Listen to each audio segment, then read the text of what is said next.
Hola, señores. Bienvenidos. Dear guests, Gracias. as Bahia University School of Government and Leadership, we are honored to present you the guest speakers of today's third panel.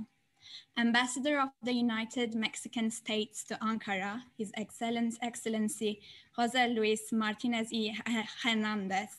Ambassador of the Dominican Republic to Ankara, His Excellency Elvis Antonio Alamlora, and Ambassador of the Republic of Cuba to Ankara, His Excellency Luis Alberto Amoros Núñez, will be with us to discuss the present and future of Latin America, with the moderation of the Head of Sociology Department at Bahçeşehir University, Professor Nilüfer Narlı.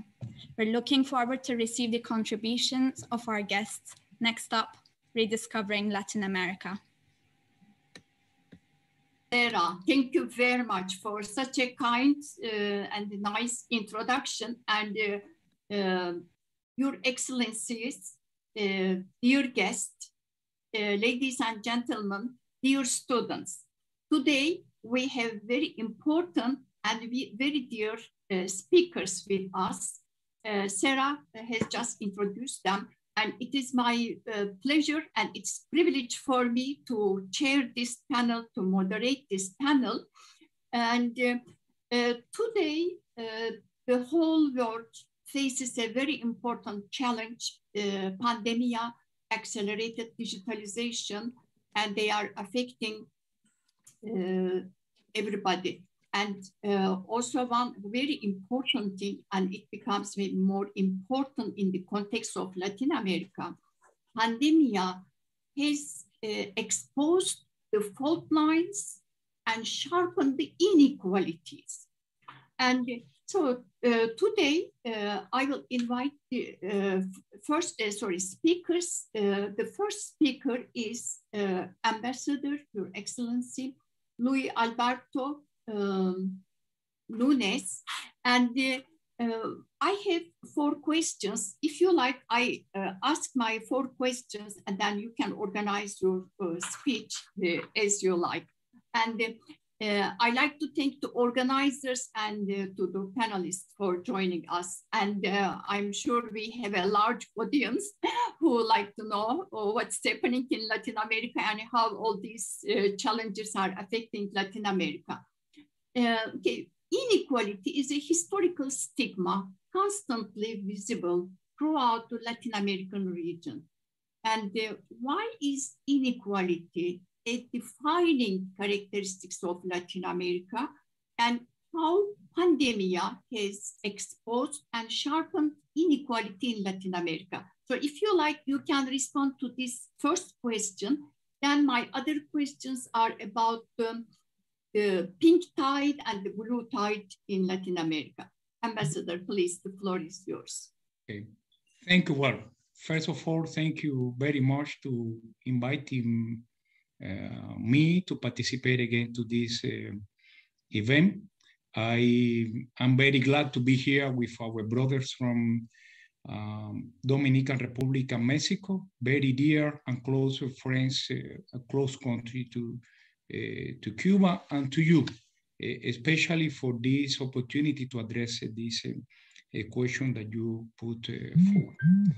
Indeed, it's not a doubt that the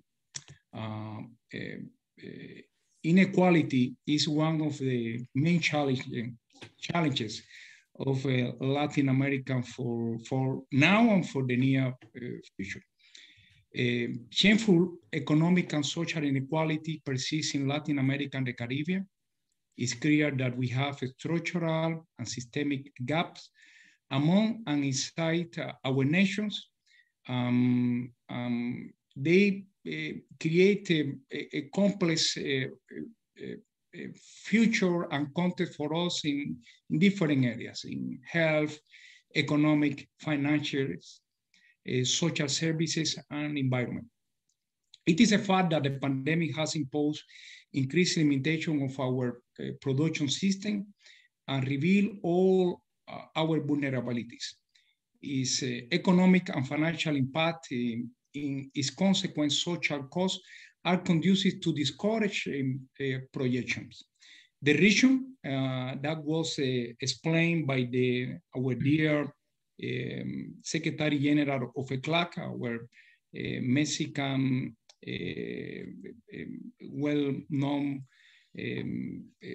personality, Alicia Bárcena, explained recently that we had a decrease in our GDP of around 7%. In the case of Cuba, for example, it was bigger than this, and in other countries also has been very dramatic reduction of our GNP. We this situation that we are facing right now is not only a sanitary crisis, a sanitary problem. It's also economic, political, and social. It shows the injustices of international economic order, in which selfish political decisions prevail. We favor the obtaining of profit over the preservation of human life. This is a reality. We firmly believe that the only articulated response among all countries at all levels supposed to be the cooperation, and this is very important for Latin America.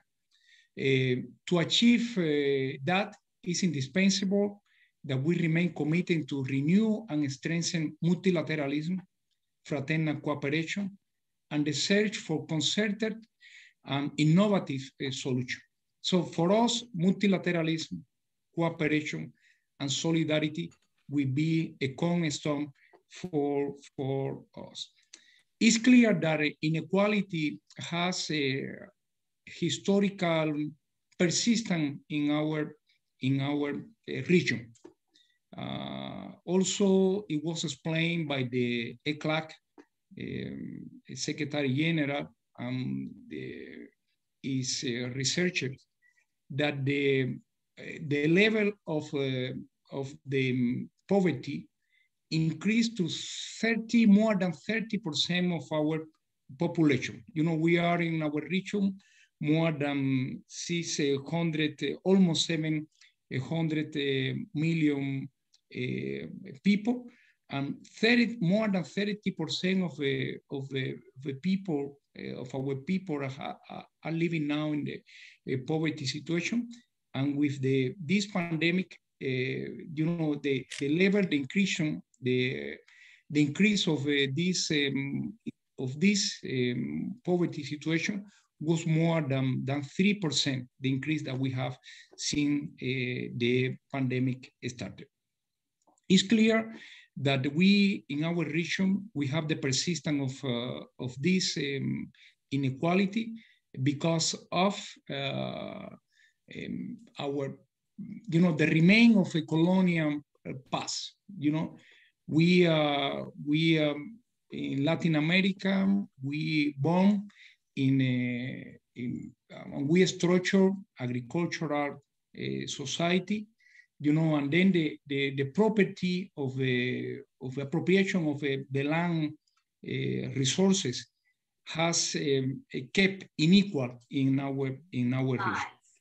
This also, one of the other important reasons for that is that despite in spite that we have an increase of the level of resources, development, the GNP has been increased before this crisis, before the pandemic outbreak. We have an increases in almost all the countries in Latin America. But despite of that, the redistribution of this wealth created is unequal. And we kept this inequality nowadays. That has been explained by many experts in Latin America. I know that our colleagues, they also have a lot of information on that. But in our view, it's very important to overcome this. The people of Latin America and Caribbean call for and need a better wealth and income distribution, universal and free access to quality education, full employment, better salaries, the eradication of illiteracy, the establishment of a true food security, health system for all, and the right to decent houses, fresh water, and sanitation service.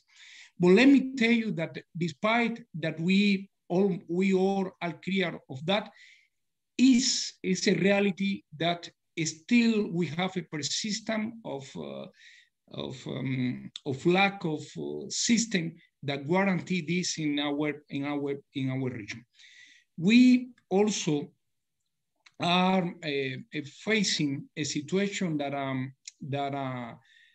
we how to say that we face international circumstances that don't help a lot our projects.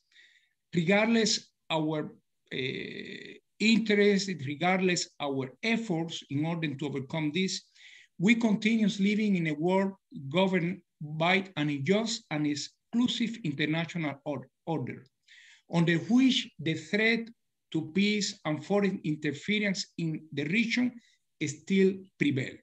You know, our region historically has been probably the two ambassadors, they know this pretty well, because our three countries has been not recently, but in the past we face a lot of interference, foreign interference in our national internal affairs. But this is a reality that we face. We cannot forget the long history of interference in the internal affairs of states, military invasion, bloody coup d'etats. The so-called center of power do not resign themselves to having loss of control over the rich region that we have. Nor will they ever renounce the attempt to change the course of our history in our countries in order to recover the influence they have lost and benefit from their resources. In particular, the case of Cuba, let me tell you that we are facing a tough blockade by the U.S. that they create a lot of difficulties in our country to overcome the situation that we are facing right now. You know, it's well known that Cuba, the system, our political and social system, we make great efforts in order to have an equal distribution of the wealth created. Despite all the efforts that we are doing right now to face the situation, the challenges created by the pandemic, we are facing a very tough blockade. Last year, we lost more than $5 billion because of this. That was the economic impact of the blockade. More than 240 measures were taken by the former administration of the U.S., the Trump administration. But right now, even after the new administration say at the beginning that they wanted to make some changes in the policy to Cuba, we still are facing that. Just I wanted to put this as an example of the unjust as exclusive international order that we are facing in Latin America as an obstacle in order to overcome the inequalities that we face that make our region probably, or not but sure, the most unequal region in the world. Those are my answer for the first two questions that you put forward. Ambassador, thank you very much. Now I come to the second question. In fact, I combine this second and third question. So when we look at Latin America, there are two major political waves, the pink tide, and this is the left-wing political phenomenon. And as a reaction to this pink tide, blue tide, it is conservative political wave, and how they are affecting regional politics. And also, if you like to say a few things about Cuba, how all these two political waves are affecting the domestic politics and regional politics and regional cooperation. Also, you can evaluate them, evaluate these two waves from the regional cooperation point of view. Thank you. The floor is yours. Thank you. Thank you very much for the question. Indeed, they are interesting one. I'm not so familiar with the this conceptualization, tight, pink. It's not I'm not that familiar to this, but I understand the very well the core of Aria Rosa. the core of the question, and I'm sure that my colleagues also understand pretty well. Something that I have to say is that in the last decade, as we talked at the beginning, probably the situation, but sure, the situation that we are facing in Latin America regarding how to overcome the inequality is not the creation of wealth. Probably the most challenging thing is how we distribute in a more equal manner this wealth. How this wealth created by our countries, by our people, are better distributed. How people everybody in our society have more access to education, well-being, to health services that, as we know pretty well, we are facing a very tough situation nowadays in Latin America because this unequal access to a health system. It's clear, as it is known, that despite that we have around less than 10% of the world population, around 30% of the dead people worldwide because the pandemic has been in our region. So that shows that the health system, our health system, are not so well prepared for that. And then I come to the point of your question. I think that we had in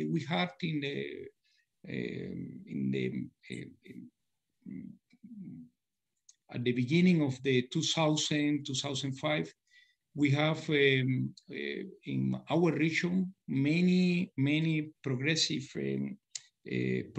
governments that try to overcome and to make this better distribution of our wealth created. Of course, we understand that we face structural problems, in economic problems that we need to overcome in order to improve our economy. But the lack of fair system of distribution is something that we need to overcome. So this government tried to do that. We had this in, I don't want to be naming countries, but in Argentina, Brazil, other countries from the region, Venezuela, Nicaragua. So we have in many countries assuming government that try to have a better system of distribution of the wealth created. And then I combine to your second question regarding the how you call this pink tide wave, the conservative blue tide wave. And it's clear that in the last decade, mainly the US government accelerated its attempts to exercise its domination and hegemony over our America, with the exacerbation and application of the Monroe Doctrine. That was something that we consider in the Latin America that was real in the past. Now we had administration coming again to this to the Monroe Doctrine, and coming to the West practice of market teams. Wherever they could, the most conservative US forces and their allied oligarchies reverse the social and political advances made by progressive government. They supported government without legitimacy and far-right fascist and political candidates, very much in tone with the polarization, dirty politics, the promotion of division and hatred, the incitement of insurrection which took place in the US. They use judicial system, control of the hegemonic media, and new digital technologies, monopolistic and private technology platform, and the dictatorship of the algorithm and the idle control for digital networks to persecute, imprison, and weaken progressive figures of the left. They even reported to murder, massacre, and the most brutal repression of violent social protests. The young, as well as the elderly, women, and indigenous people were assassinated, mutilated, detained, tortured, with the complicity of the instrument that Cuba, we don't share this participation of this because we call this the colony ministry. Our friend from our brother from Mexico and Dominican Republic know the apprehension that Cuba has for the Organization of American States because the past of support of aggression to some or many of our countries. The resistance and the struggle of the people, however, did not stop. You know, recently, you know, we have facing in Latin America and different parts of our region, the articulation of unity, of new movement, you know, the assumption of lefty government and social and popular movement, trade union organization, women, peasant, indigenous people movement, that they revitalize, that they revitalize the protests and social struggles in the street, you know, the assumption of new government in the new government with more progressive approach in our region. You know, here the brother come are witnesses of that. So I think that we have a big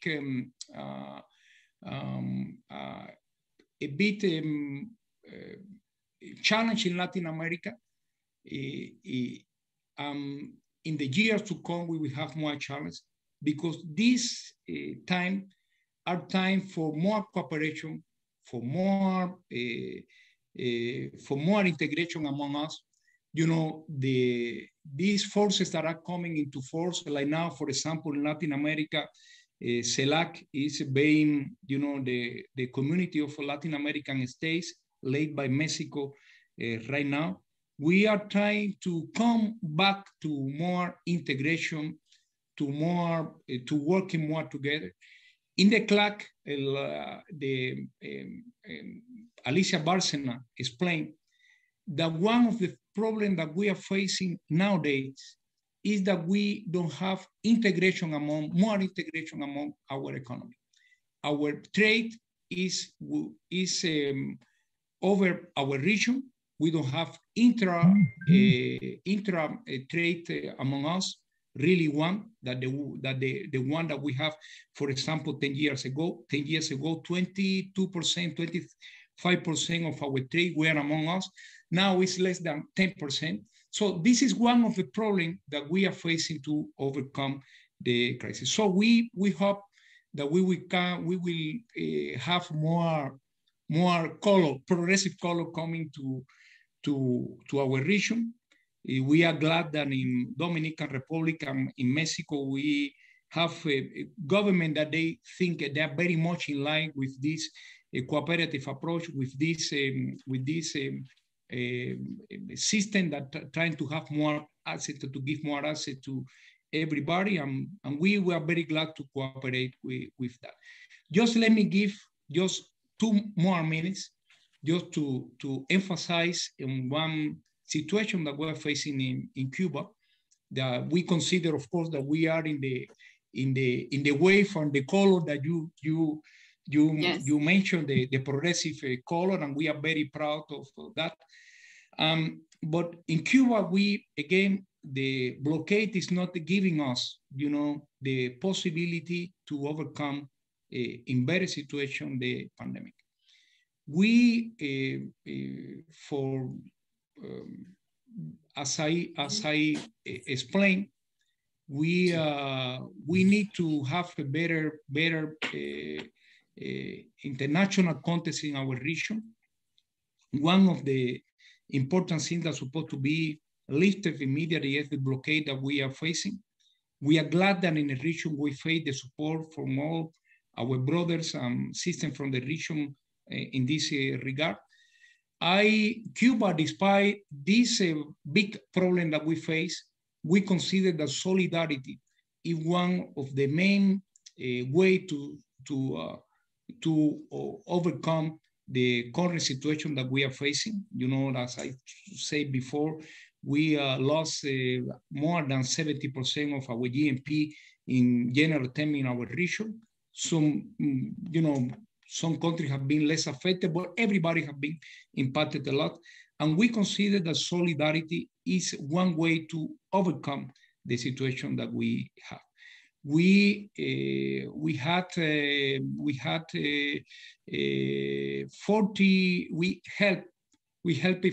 countries with 57 collaborators. We call medical brigade. Mexico is one of the countries that we helped on this to face the pandemic, but we do it in many countries all over the world.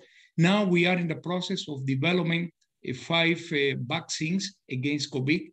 2 of them have a very prominent outcomes. They have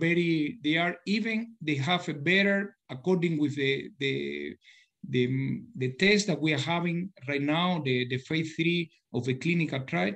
They have better indicators that some of the vaccines that have been approved and internationally, traded right now.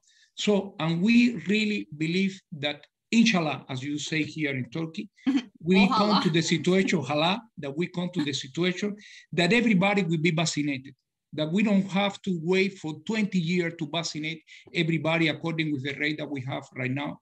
In Cuba, we expect to have everybody vaccinated this year, but we want this to be done in Latin America. And we are ready to cooperate, to support any solidarity approach on that. We have some conversation. We exchange with friends like Mexico, Argentina, Venezuela, and other countries in order to overcome this situation with cooperation. That is the only way to do so. So that's the last word I want to say regarding the 2 questions. Sorry to extend it a little bit, but I just wanted to yes, you have 2 minutes more. This. Yes. Ambassador, thank you very much. And Cuban humanitarian assistance is really remarkable. And all my best wishes for the vaccine research. And there was one more question, but maybe you can say only 1 or 2 sentences, 2 words about this question. Like I said, 2 years ago, there was a very important problem of migration. People from Central America, they start migrating to United States, crossing Mexico. And so I think with the pandemic now, there is not much movement. And so when you look at the migration pattern, what would you like to say? Migration pattern in Latin America? I think that this is one of the areas that we need more cooperation from our partners. First of all, to address the root causes of migration, to help to overcome, a situation of poverty, to help for the development of, of our country. There is an alarm that thousands of migrants in the southern border of United States are suggested to detention in precarious conditions, cruel inhuman, and degraded treatment are given to them, that minors are separated from their families. This is an issue that is morally unacceptable. The fulfillment of cooperation in migration issues will only be possible if we address, as I say, the root causes of this. You know, poverty, hardship, hunger, that Equality, this situation is caused, this situation of poverty, for us, you know, we are really believe in Cuba, that the main causes of this is the unjust and an exclusive world economic order based on ruthless neoliberalism. You know, the market cannot solve everything, and the market is not the only response to this. We need, as I said before, we need more solidarity. We need that the government be part of this solution of the situation. We center in the solution. Let's join forces to build a more equitable and inclusive society and eradicate the great inequality that persists and deepens in Latin America for this. Let me tell you that regarding migration, you know, that we in Cuba, we face the negative impact of politicization of immigration relation between Cuba and in the US. You know, the US, they has policies that incentive the irregular and risky immigration from our country. We are committed to maintain a safe, orderly, and regulatory migratory flows to and from our national territory, including in the context of the pandemic. But it's very important to, you know, to demolish all, how to say, politicization aspect of this. You know, there is a law. Ambassador, only, 1 more minute. You know, there is a law that is only applied for Cuba. It doesn't apply for Mexico, because if that applied for Mexico, that would be, you know, more Mexican would be in the US. You know, that we call the Cuban Adjustment Act. You know, that help. We are the only one in Latin America that how to say, that we have this facility. You know, any Cuban arriving to the US, they immediately have, you know, they have a parole to have to be American citizen. They have a lot of incentive to come to the US, and mainly these incentives are created to show that people immigrate from Cuba because of suffering, because of difficulties, and at the same time, the US government imposed to Cuba a very, very tough economic blockade that they call embargo, but it's a real blockade, in order to create deficiencies, to create a suffering among our people, to create a kind of tough situation in Cuba that people live immediately. But, you know, this is something that we, regarding migration issues, we need also to face in our case. You know, U.S. is very close to Mexico, to Cuba, and to Dominican Republic. We are the southern border of the U.S. But indeed, in the case of us, you know, we have a very politicized migratory agenda to us that it doesn't help at all, you know, to have a better environment for migratory issues. Ambassador, thank you very much. Thank you very much. Very enlightening speech. And then multilateralism, solidarity, and cooperation, regional cooperation. They are the key words. Thank you very much. And now I'd like to invite Mexican ambassador to Ankara, Jose Luis Martinez Hernandez. Ambassador, maybe we can start from the last question, the question of migration, and then ask other questions. Would you like to prefer this? Yes. Yes, okay, yes. because since, you know, we are not able to finish this heated discussion on migration, and Mexico is very near the United States and people are crossing Mexico. So please, if you look at migration patterns, and what would you like to say? Yes, yes, yes, perfectly. Okay, let me find out, because I'm going to read. Oh yes, I find it. And very sincere thanks to Cuban ambassador again. Yes, then I will finish starting with, I'm going to read. They told me that I will put a picture of me instead of me reading. I cannot do this, but maybe Sarah, we can get the, oh, yeah. Okay. I don't know, all right. Okay. Very good. Like, yes. Can keep it that. Keep that. Is very, very useful. Sure. I will talk about. This is about migration. Then it's perfect. Then. Okay. Well, I will start. Yeah. Yes. How globalization and migration affect Latin American ecosystem. Let me first of all talk about Mexican migration to United States. Sure. Let me see if the sound is better. Like it begins with American expansionism. Texas became independent in 1836. And due to the war with the United States, Mexico lost in 1848 half of its territory, as you can see in the picture. Yes.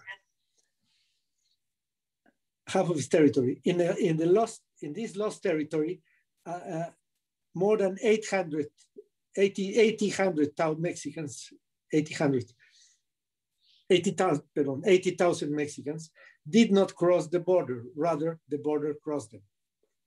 This war is brilliantly described as by an American scholar, Amy Greenberg, in her book, A Wicked War, Polk, Clay, Lincoln, and the 1846 US invasion to Mexico.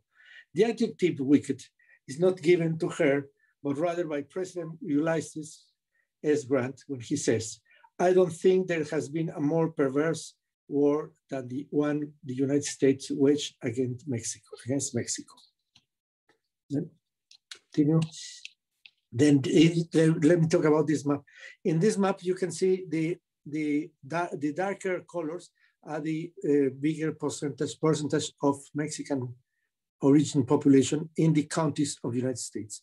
As you see, there it's almost the same as the former border, the border before 1846 war border.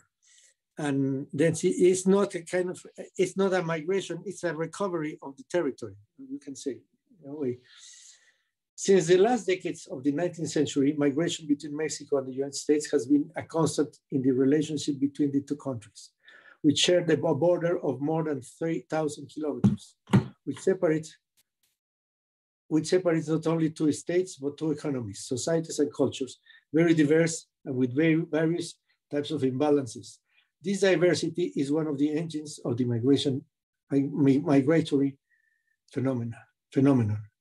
The Mexican Revolution had an important impact of the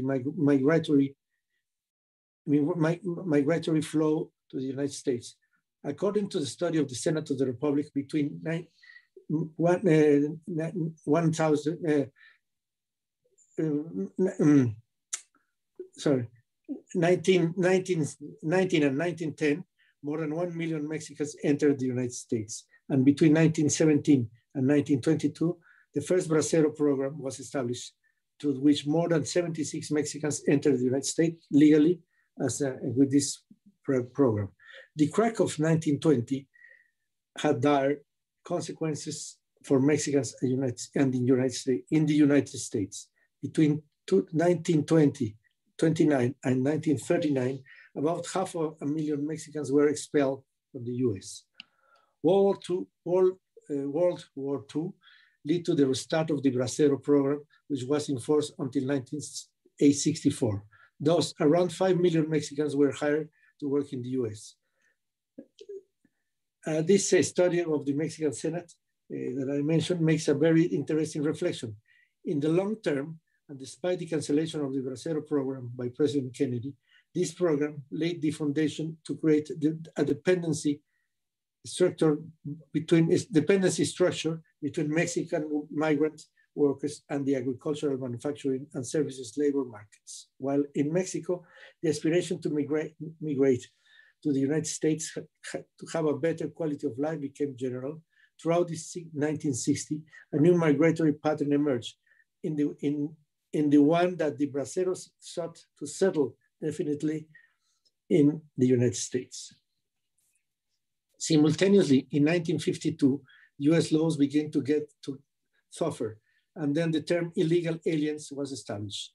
Later, in 1986, the situation of 2.3 million undocumented Mexicans were regularized. At the same time, more than 50 Mexican consulates were established throughout the United States to provide protection to the country, to the Mexicans in the territory, the American territory. Later, the study points out that during the 90s, there was a wave of anti-immigration sentiment, which materialized in two laws which facilitate deportation. The migration phenomenon in Latin America. The first period covers the 19th century until 1950, when the American countries were the destinations for migrants from Europe, Middle East, and Asia. In the second phase, ongoing from 1950, Latin Americans transited to the opposite direction. It ceased being a place of destination and became a center of migrants, particularly to the United States and Western Europe, although the shift happened at different times in different countries. With the exception of Mexico, all the transitions occurred after the World War II.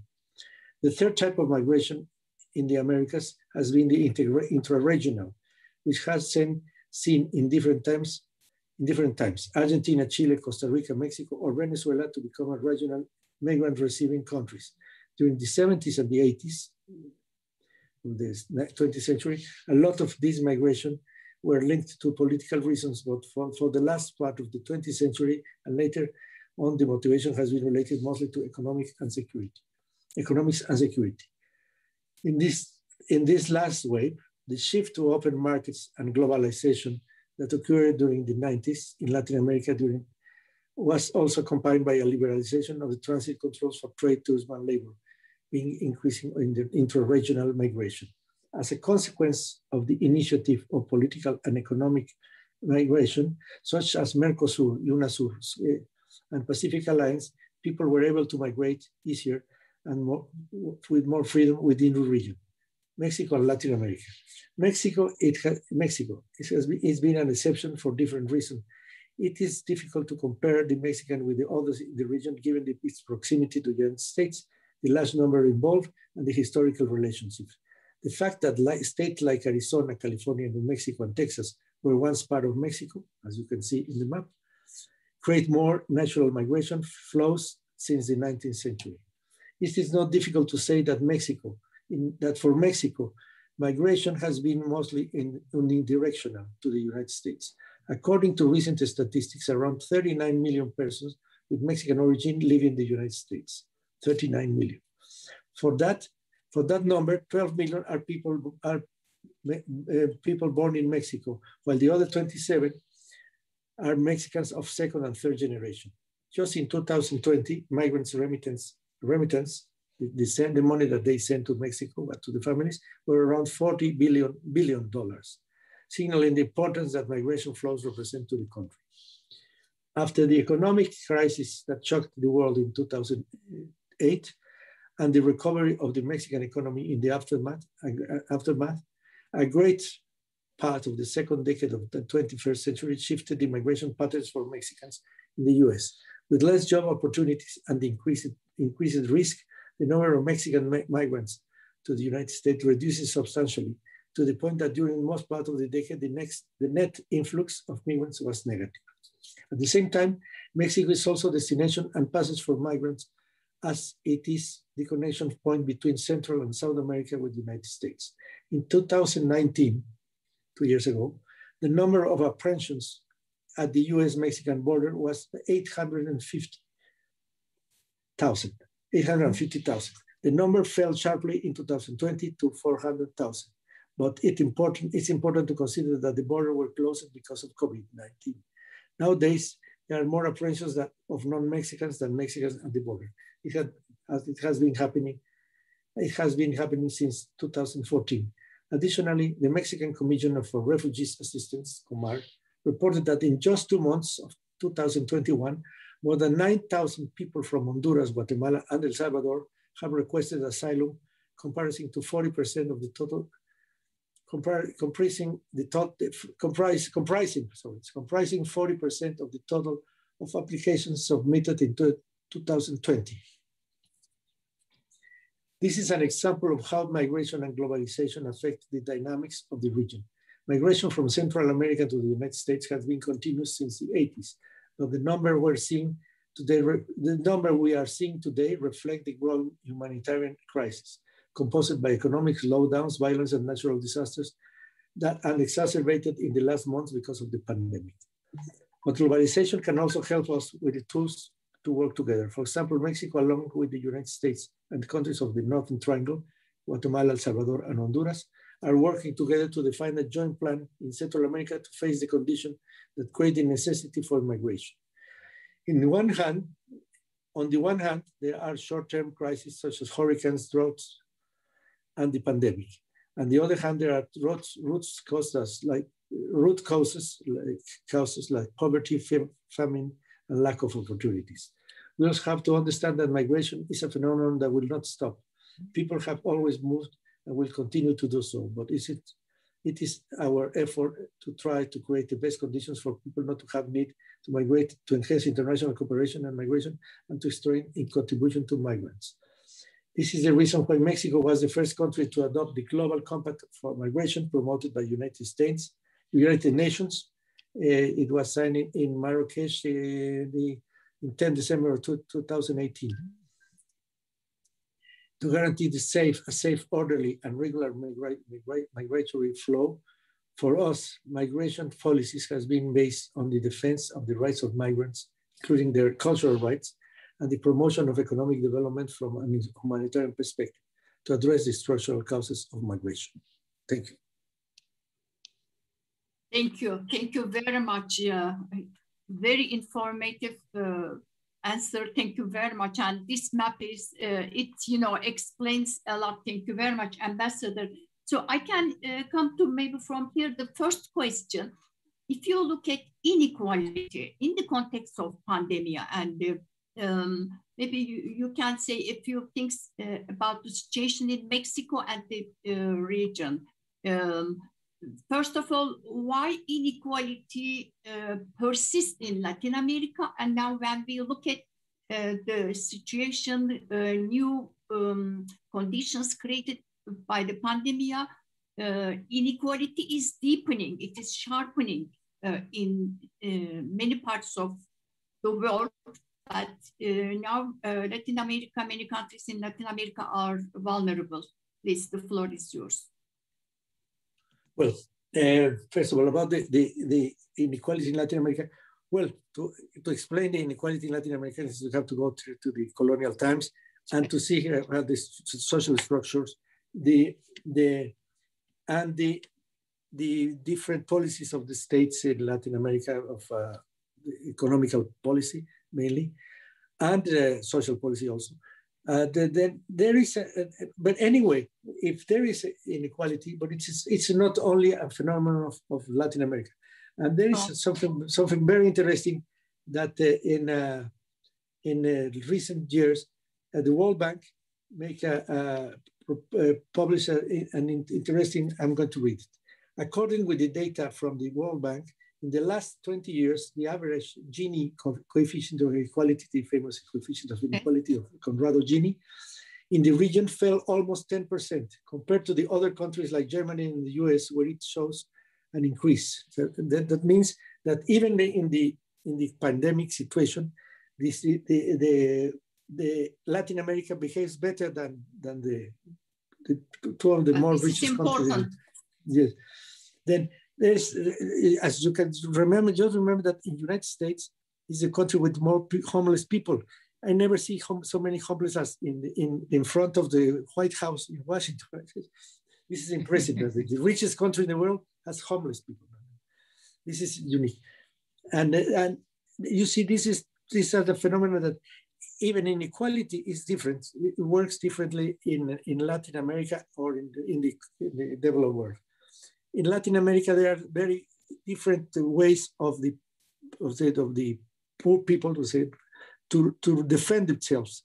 I remember a famous study published by a Mexican economist about how the poor people survive, and it was very interesting because they show how they create kind of communities of lending money and small amounts, like these popular banks in Bangladesh or things like that. Mm-hmm.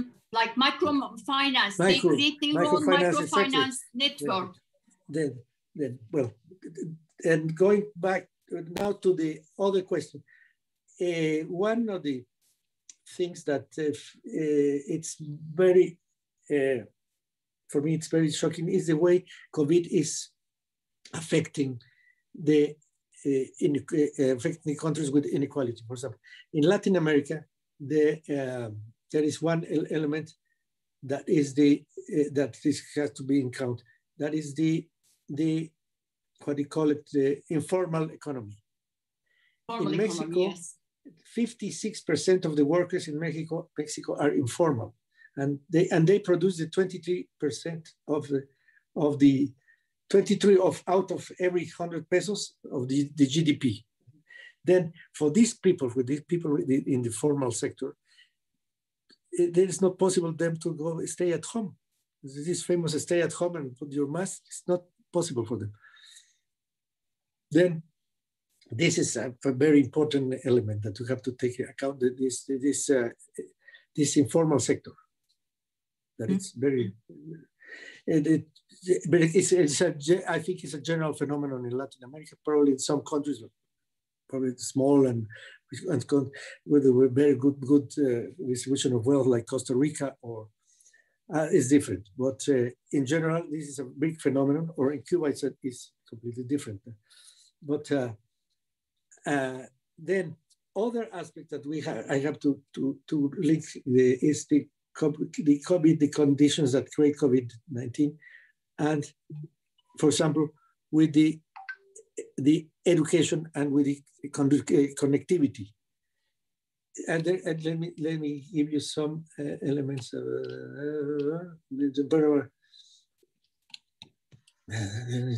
Yes. Another aspect of inequality is the right to internet access. In 2016, the UN General Assembly passed a non-binding resolution that declared internet access a human right. In the times of the pandemics, this right to connectivity become essential. Education without connectivity is almost impossible. Last November, the International Telecommunication Union and UNICEF called for urgent investment to bridge the digital divide currently preventing children and young people from accessing quality digital learning and opportunities online. In our pandemic world, 2/3 of the world's school-age children have not internet access at home. This is an aspect that many people doesn't take an account of these consequences of the pandemic. No? Just a parenthesis, yes. In fact, when I talk about inequality, of course, I'm talking about gender inequality, digital divide. Now, digital divide is also deepening with the pandemic. Yes, your point is very important. Access to internet, yes, it must be human right, but I mean, this area needs investment and international funding. Yes, thank you very much for making this point. Please continue, Ambassador. Sorry, just a parenthesis. Mm-hmm. Yeah, well, talking about the conditions of the COVID-19 in Mexico, let me give you some information this day.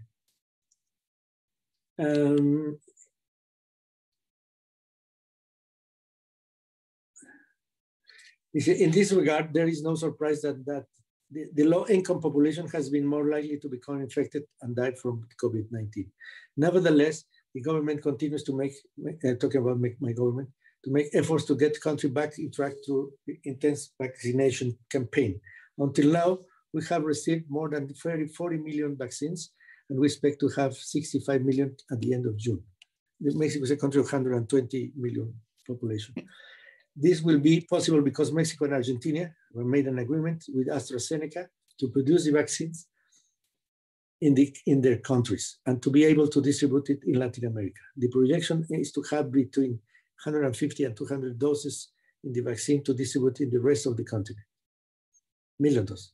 Since the beginning of the pandemic, Mexico has been pushing on different fora to the equitable access to COVID-19 vaccines and the use of initiatives like COVAX and CEPI to expedite this process. As it happens, with Inequality, Mexico agrees that as long as the people who is in disadvantage is not able to get the resources to catch up, it would be impossible to advance altogether. So the vaccine and internet, access to internet, they are the most important issues, yes, in the context of COVID. Yes.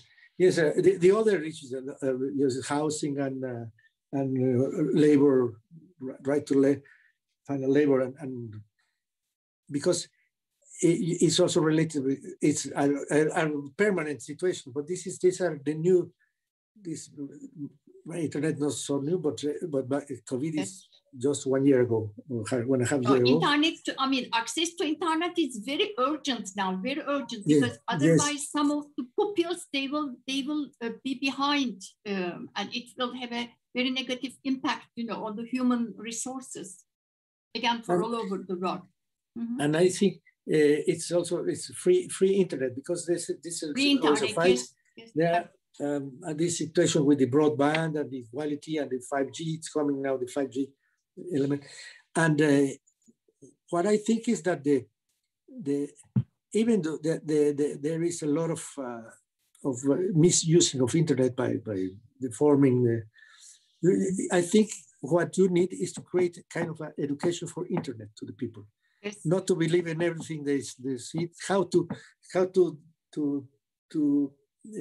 disaggregate the information, how to look for the real good sources, because now it's full of inventions of this, all these complot theories and QAnon and all this. There's a new documentary about the QAnon or QAnon movement, very interesting. I just discovered it in the TV. And because they are really making, but like this campaign against the vaccine, this is criminal. It's criminal to do. And a lot of people thinking that there are countries, I will mention, that they think that they cheat their government creating false vaccine certificates. Oh, because they don't believe it. They don't believe this. There is this vaccine necessity. Then we can talk about Okay, Ambassador, you have in 2 minutes, and would you like to say a few things about the blue tide and the pink tide? Just a few sentences. Yes. Yes. For Mexico, it's not very easy to put in this blue tide, because, well, let me tell you, Mexico is a country coming. It's the first revolution in the 20th century was the Mexican Revolution in 1910. Was 7 years before the Russian Revolution, and after the revolution, it was in 1928. It was created a party. It was more or less, instead of having all these movements of generals, warlords, etc., ruling the country. A very intelligent president called Plutarco Las Calles, by the way, he created our first treaty of the 20th century with Turkey. Was him and President Ataturk who signed it. And they were very similar in many aspects. Yes, there are some studies comparing. Yes. There is a professor in Istanbul. I have to tell you after the name, who has a study about this exactly. And then, well, he created this party, and during the 70 years, this party was in power. In the 70s, in the 80s, in the late 70s, before we changed the law. I was part of that process in the Ministry of Interior. The law to have more chances to the other parties to participate in politics. We create a system of dual representation, that is a proportional representation, and since that, since this is the late 70s, beginning of the 80s, we have a process of democratization of opening the system. Then in 2000, in the year 2000, for the first time, an opposition party, for the first time in 70 years, an opposition party, the party from the right, is a PAN, Partido Acción Nacional, won the elections, and President Fox was president, elected, and then 6 years after, the President Calderón from the same party was elected, and 6 years after, in 2012, the PRI came back to power, and was during 6 years. And then in 2018, there was a new party that called Morena, Movimiento de Regeneración Nacional, led by actual President López Obrador, won the elections by a landslide triumph. Impressive, really impressive, even for. He's now in his second year in office, and now in 1 week, we will have elections for the midterm elections, not for president, but for the chambers and for governors and mayors, mainly. And well, there's going to be a very competitive situation. But then, as I can say, PRI is more or less is a party that comes from the center left, and then became the last years became more liberal in the economics, but it will always continue with in the social aspects with a social democrat policy. PAN is a party from the center right, and it's also a party next to the Catholic religion. The PRI is like it's a non-religion, it's separation state and church, and the Morena is say it's a social democrat party, more to the left than the other social democrat party. This was more or less our screen in a very simple way, but more sophisticated. No, very clear. Yes, very clear for the audience. Yes, Ambassador, no, you summarized very well, and thank you very much also presenting this map and explaining migration and the ecosystem in Latin America, and with a particular emphasis on Mexico. And thank you very much for your speech, very enlightening speech. Thank you. I will send it to you. I will make some corrections. I will send it to you. Yes.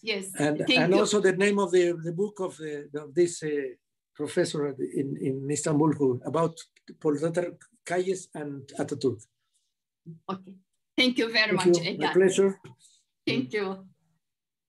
And now I'd like to invite Ambassador, Dominican Republican Ambassador to Ankara, Elvis Antonio Alam Lora.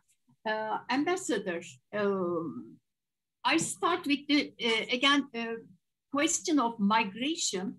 So let's start from the question of migration, and what would you like to say about the migration patterns in relation to Dominican Republic and maybe Central American countries, and for the whole region?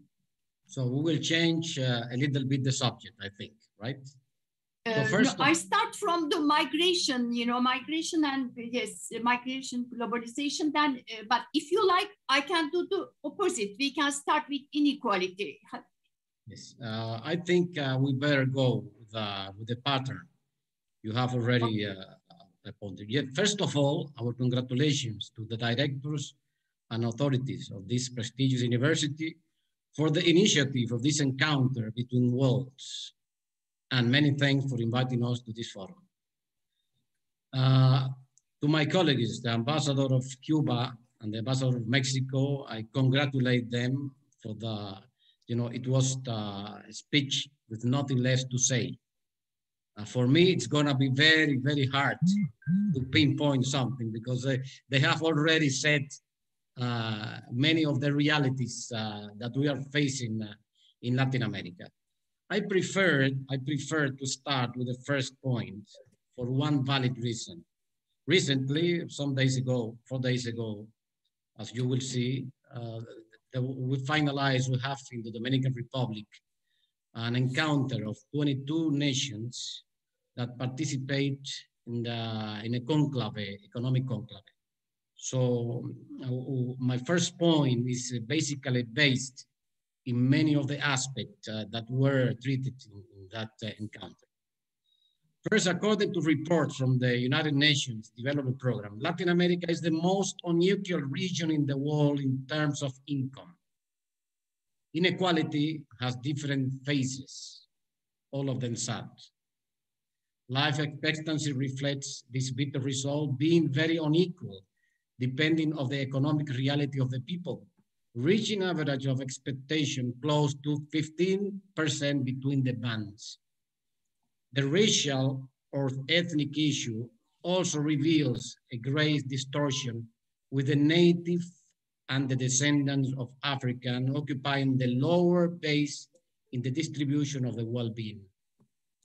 The lack of adequate education and the most needed level makes it almost impossible for the most vulnerable class, with some exceptions, to be condemned to remain at the back of human development.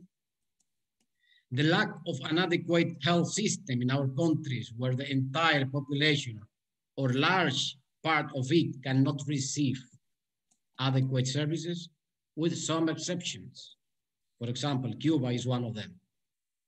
Citing Joseph Stiglitz, Nobel Prize in Economics, the way in which the colonial past of the region developed created the conditions that led the current reality. The dispute between colonizers and the indigenous people sowed a seed of inequality in Latin America, as well as the uneven distribution of land in agrarian economies, contributed to the creation of some very rich families and many very poor families. Long-standing historical problems undoubtedly represent the great challenge for the future, since change depends on a complete social restructuring, something that has not been achieved in 5 centuries. The pandemic has highlighted and exacerbated the large structural gaps in the region, and at present, there is a time of high uncertainty in which neither the form nor the speed of the exit from the crisis have yet been delineated. There is no doubt that the cost of inequality have become unsustainable, and there is a necessity to rebuild with equality and sustainability, aiming at the creation of a true welfare state, a long overdue task in the region, said Alicia Bárcena, Executive Secretary of CELAC. Before going on, I would like to ask you, please, if you can screen one picture I already sent you some minutes ago. Sarah, can you help us? Yes, I sent you some minutes sharing. ago. Yes, a picture I would like to share with you. Yes, yes. This is a table that indicates the index of human development. This is very scary. Look, for example, the number 1 in Latin America is Chile, that occupies the number 43 post in the world. And if you go down, please, can you roll it down? For example, Mexico is number 7 in Latin America and is 74 in the world. Dominican Republic should be next, and is my memory doesn't betray me, is the number 18 in Latin America and is 78 in the world. So this table, and this really put a picture, a clear picture of what inequality means in our country in the Latin America. So now you can take away if you want the table, because I have finalized with him.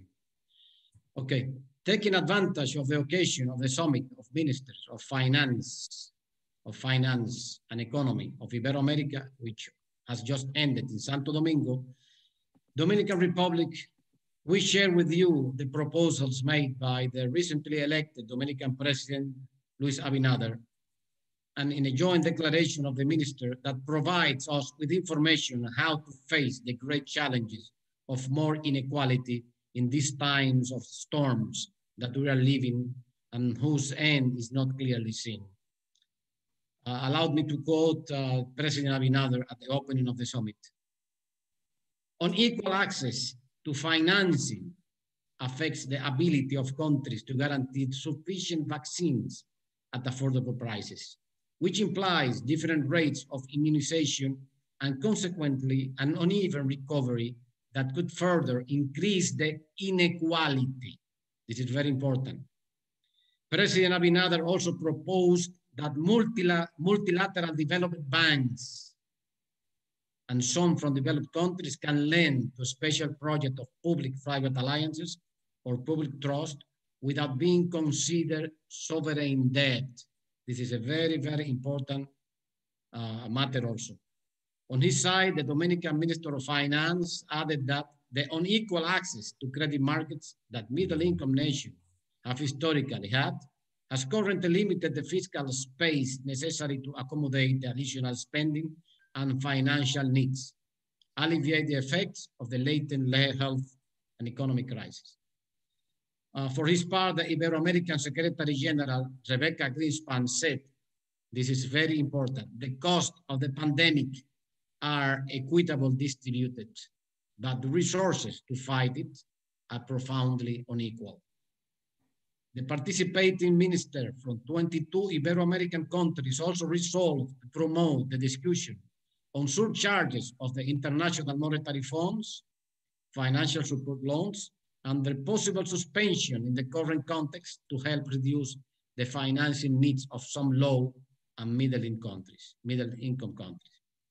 They also agreed to urge international financial institutions to improve credit facilities through transparent and accessible, concerted and non-discriminatory mechanisms to help the countries in difficult quickly regain solvency and access to international financial markets. Finally, they approved to urge the economic and financial efforts to mitigate the current crisis be directed towards systemic transformations that faces the main global challenges, such as climate change, social inequality, and technological disruption. All of those words were basically said by our colleagues from Mexico and Cuba. Such a way I finalize the first question. Ambassador, thank you very much. Yes, and in fact, when we look at the global trends report, Global Trends 2040 report, there's one of the important issues, as you underline, disruptions created by the pandemic and the pandemic deepening inequality. Thank you very much. So maybe from this question, I can come to the question of pink tide and the blue tide, and how do you evaluate the impact of these two political currents in the context of Dominican Republic and in the region? Well, those two currents, first of all, let us explain the geographical situation that we are in the American continent. We have a shared island with Haiti.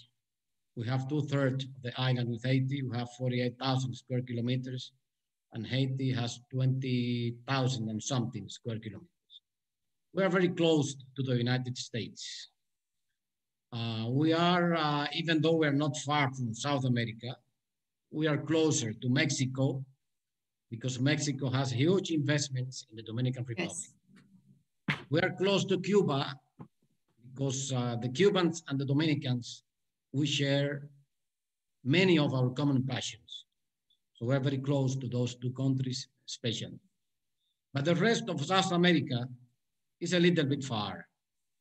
So things that happens in Chile, things that happen in Argentina, Bolivia, or Ecuador, we barely sense them. We are an island far from those places. So I will try to explain to you from our point of view your questions, but the Dominican Republic, because what I told you before, has not had any participation either in the Marea Rosa or Marea Azul. Mm-hmm. Okay. The left-wing political phenomenon affect internal politics and regional integration in Latin America. This is your question. In principle, we can say that the left-wing political movement can bring two edges. One positive. It is likely that greater social cohesion can be achieved. By principle, those parties and countries that belongs or are part of the Marea Rosa, by principle, I said, they have more social sense than the right-wing party. But on the other hand, the inclination towards economic models that guarantee the privatization of states' company may subject Latin America to greater social inequality, the result of the concentration of wealth and the opportunities derived from it. However, to understand it broadly, it would be important to take a historical X-ray of the emergence of the movement in our times, because it is how a significant number of Latin American countries entered, especially South America, entered the 21st century governed by political parties and leaders who sympathize with progressive and left-wing ideas, a phenomenon called by a sector of academia as Marea Rosa. However, some electoral setbacks and recent victories by center-right parties that we have seen lately indicate that the tide has begun to wet, leading to an ideological shift at the continental level. The political, economic, and geopolitical consequences are still uncertain. This is something new in order to know exactly what's going to happen. The 1980s were the last decade of Latin America in terms of economic development. The decision of the Federal Reserve of the United States of America to raise its interest led to a flight of capital from developing countries. We can't remember those days. If you have money in your country and the Federal Reserve, the banks of the USA were giving you 11% interest rate in a hard currency, you prefer to take your money and go take them to the United States instead of investing in your country to generate wealth and to generate, employment for your countries. This is a very, very important point of inflection for our economies. That's why we call them the last decade. Hyperinflations, we can remember those very well. In our Dominican Republic, we have a clash, a social class almost every day. Many people died because today you have one price for an article, and a week later it was raised 30–40%, something familiar with Turkey also.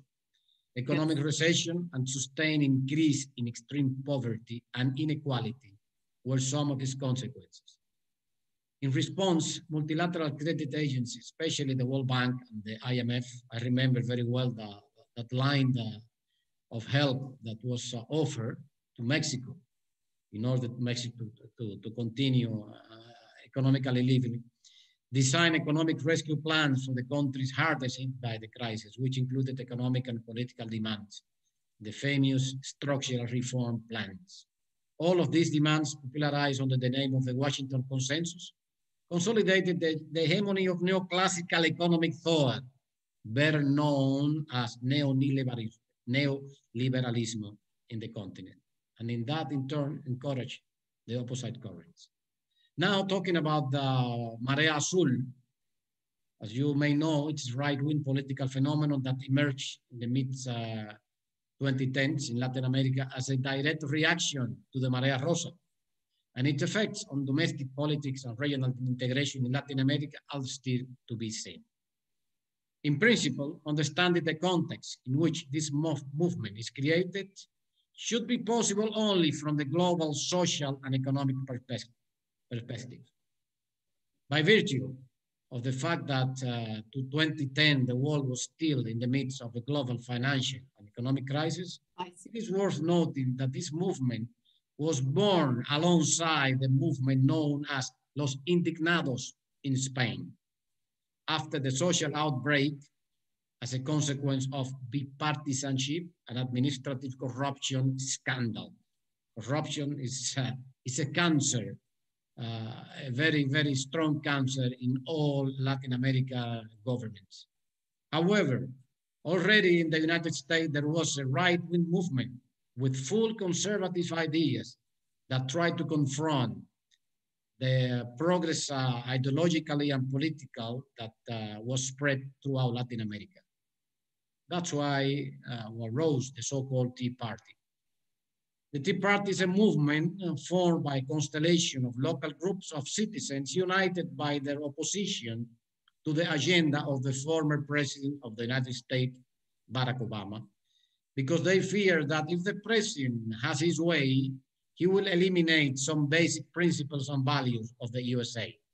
Specifically, they consider that projects such as health reform or the economic stimulus package can distort the US economic system based on the free market and bring the country closer to socialism, in addition to leaving it bankrupt.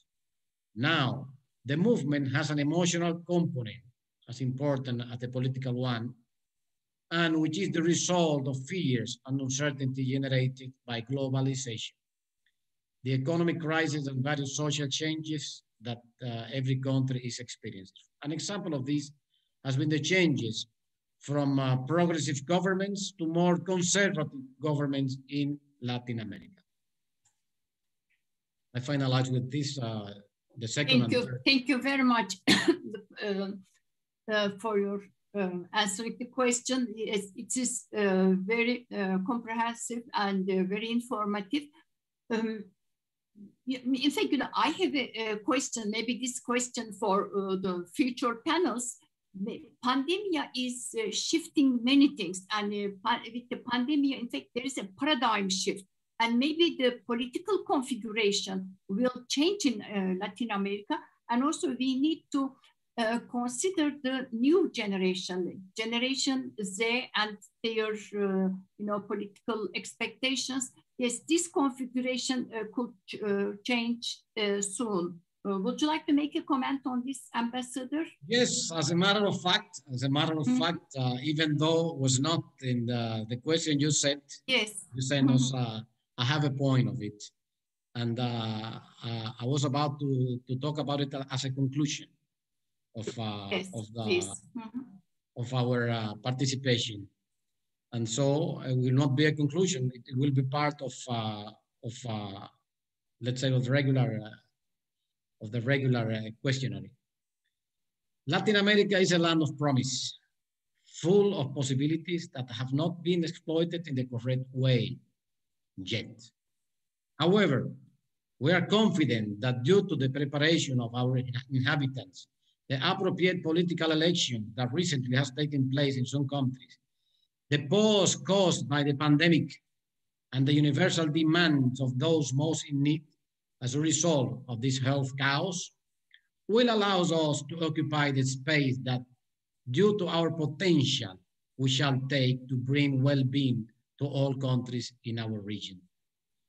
Every time there is more awareness of the protection of the environment, and with the technological tools available to many, it is difficult to continue hiding wrongdoing.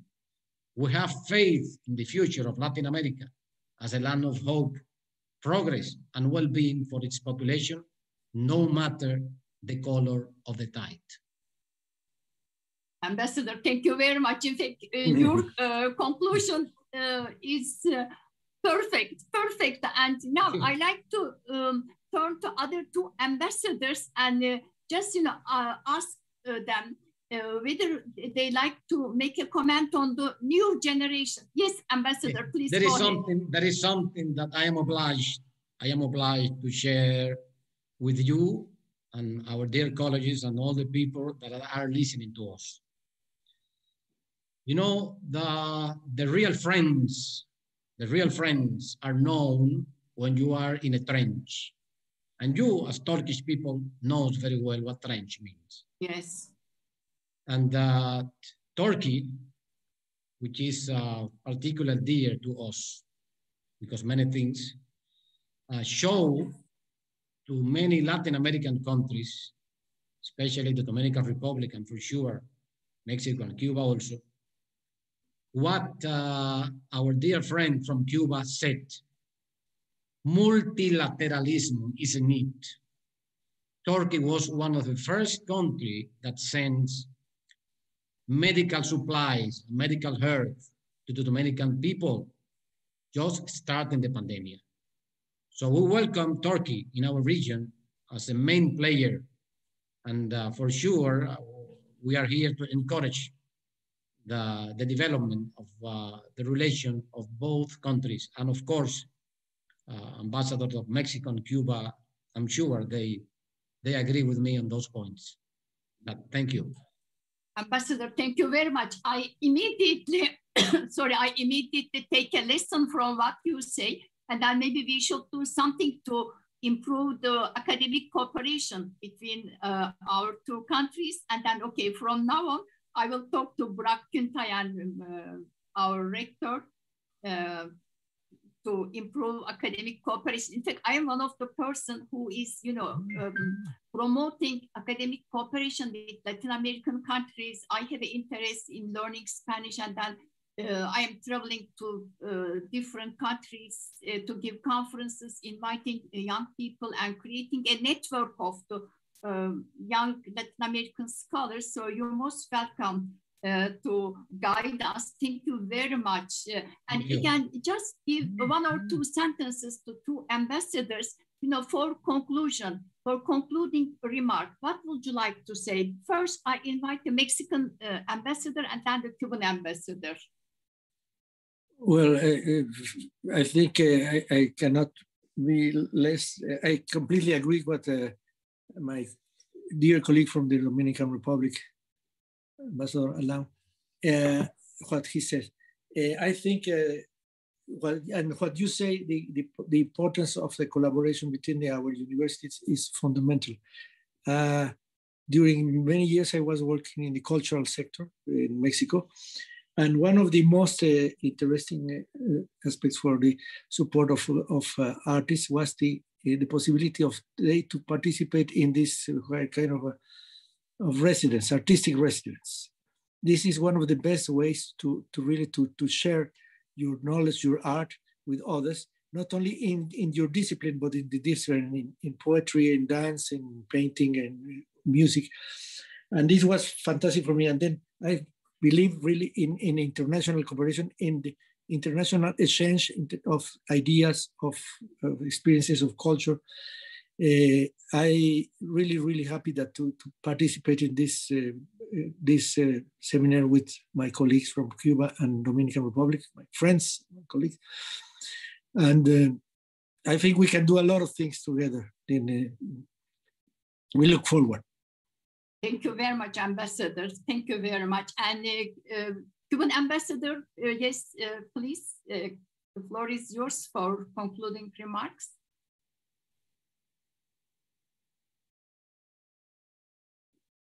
I think your microphone is muted, maybe. Sorry, Ambassador. Yeah, it's okay, it's okay. Now you hear me. Okay, so I have to share the views of both ambassadors, Ambassador Lang, Ambassador Jose Luis, regarding their remark on Turkey, the possibility of cooperation.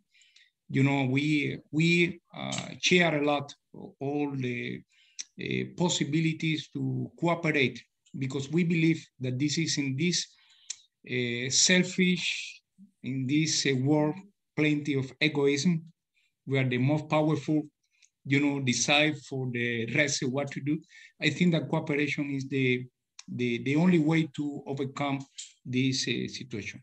We, as Mexico explained also regarding the cooperation with Argentina in order to make access to everybody to the vaccine. That's very important. We cannot wait for 20 years in order to vaccinate our people. We need to find all the ways to do so. We relied a lot on this, and we thank Turkey for this cooperative approach.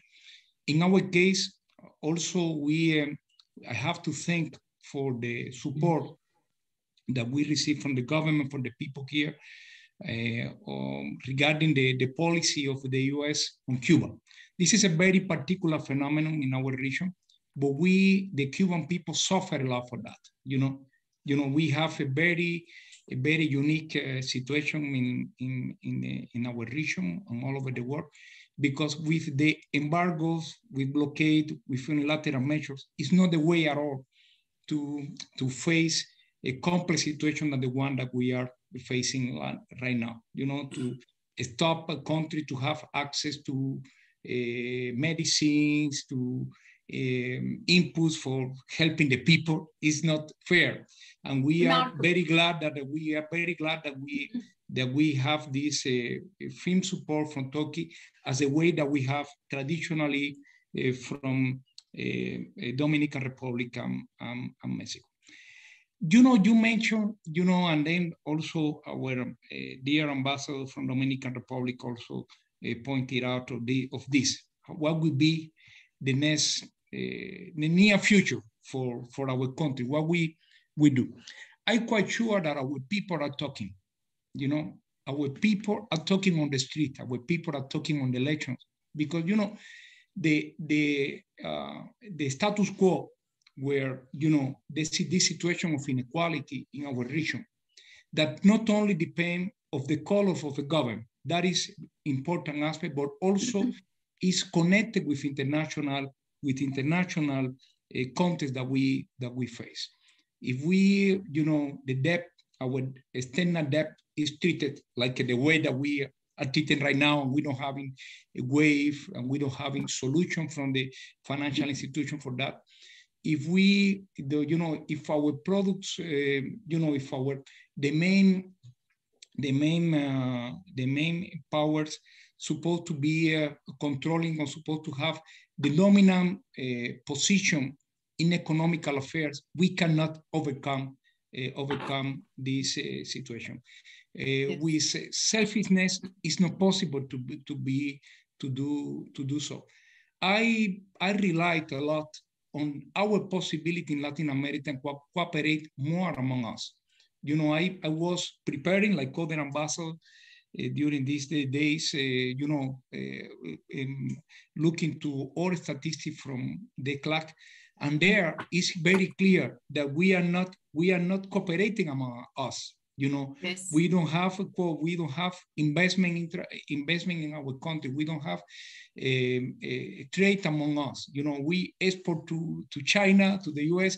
They have this war, and then we are in the middle of that and not deciding among us how to do more, with our resources. We are very lucky region. We have plenty of resources. We have a lot of water, a lot of renewable and non-renewable energy resources. We have a lot of, and we are not exploiting them in the way that we could do. Part of this is the lack of cooperation that we have among us. We say, I know that from Mexico is very dear. I know that was said by the US Mexican president. Then sometimes we think in Cuba and in Mexico and Dominican Republic too far from God and too close to the US.